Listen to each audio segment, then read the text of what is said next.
What is Black Dandyism? Well, this year's Met Gala, the theme is explained. I found this article in the National Geographic magazine, and I'm going to talk about about Black Dandyism. The article was written by Cho Hall. Quote, from tailored jackets and silk ties to playful fedoras and pocket squares, Black Dandyism isn't just a camp style, it has served as a powerful political act throughout history. Throughout history, fashion has served as a fundamental political tool. Christian Dior's, quote, new look, end quote, dresses signaled post-war optimism in the 1940s. Women wore mini-skirts in the 1960s to assert their own liberation, and Black Panthers made berets part of their uniforms in the 70s. However, very few, if any, politically charged fashions can match the vitality and enduring spirit of Black dandyism. The movement started with white British dandies, but Black communities eventually adopted it to challenge stereotypes, assert their own individualism and freedoms, and continuously bend fashion trends to their will.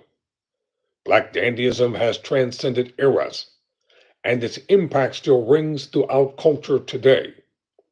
Quote, dandyism travels through lots of time and space, says Tony Blazio LeCourish, author of Black in Fashion, 100 Years of Style, Influence, and Culture, and Archives Director of Women's Wear Daily. This year, the Met's 2025 Costume Institute Gala will celebrate Black dandyism. Through its theme, Superfine Tailoring Black Style, here's what to know about the movement and its significance throughout history leading up to today. So what is Black dandyism?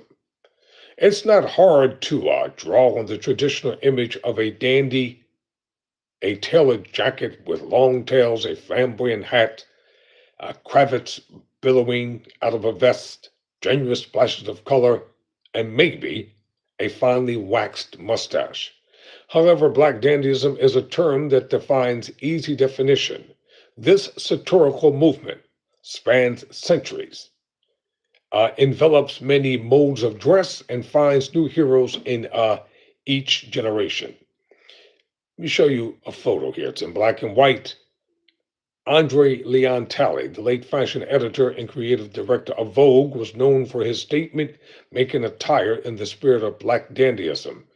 In this series of photographs taken in the 1970s, he can be seen in the tailored menswear that is a staple of the aesthetic. So let me see if I can blow this up. I can only make it so big, but I'll try. There you go. The best I can do on that one. Here's another photo. I don't know what this one's about. I don't want that one I'm going to pass. So let's get back to the article.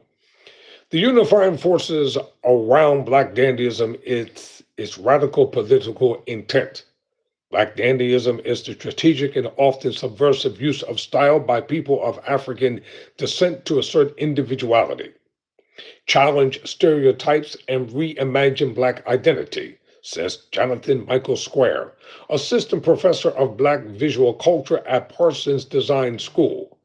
It's not just about aesthetics. It's a profoundly political act, quote, close quote.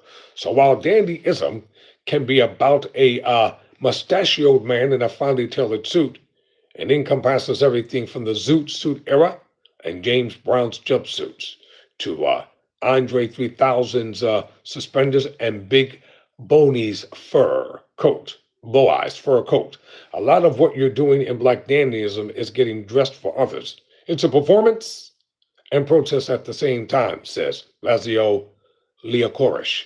You know, in the old Tom and Jerry, the original cartoons, you could see Tom dressed in the zoot suit.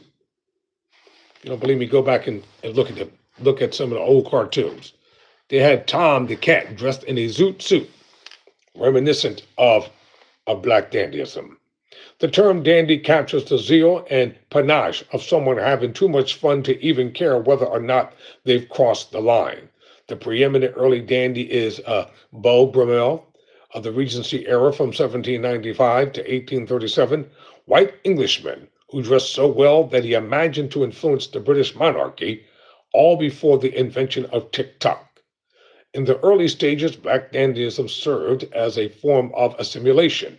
Former slaves and black servants used their finely tailored clothes to mirror the dress of high society European whites. For black men specifically, the meaning of these garments takes on a much more loaded message, as they use dandyism to assert what had long been denied to them: individuality and freedom. I think some of these photos right here from that era kind of says it all.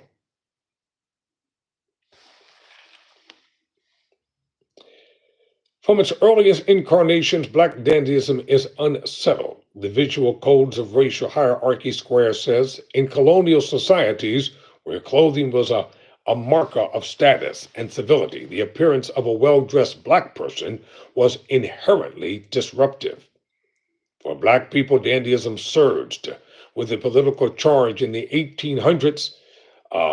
Thought leaders like Frederick Douglass challenged stereotypical notions of black people with both his rhetoric and meticulously styled appearance. Even eras of black dandyism that started apolitically eventually took on an air of protest. The zoot suit, for example, with its exaggerated proportions and elaborate complement of accessories, began as a form of expression for black people in the first half of the 21st century. But zoot suiters soon became the targets of attacks from policemen, and the Los Angeles City Council even debated banning the style in 1943 after the zoot suit riots. Are you serious? So here's a photo right here. It's called the short film Sunflower, a visually driven editorial about the fallacies around public housing on the United States. But you can see well dressed black men. Well dressed black men.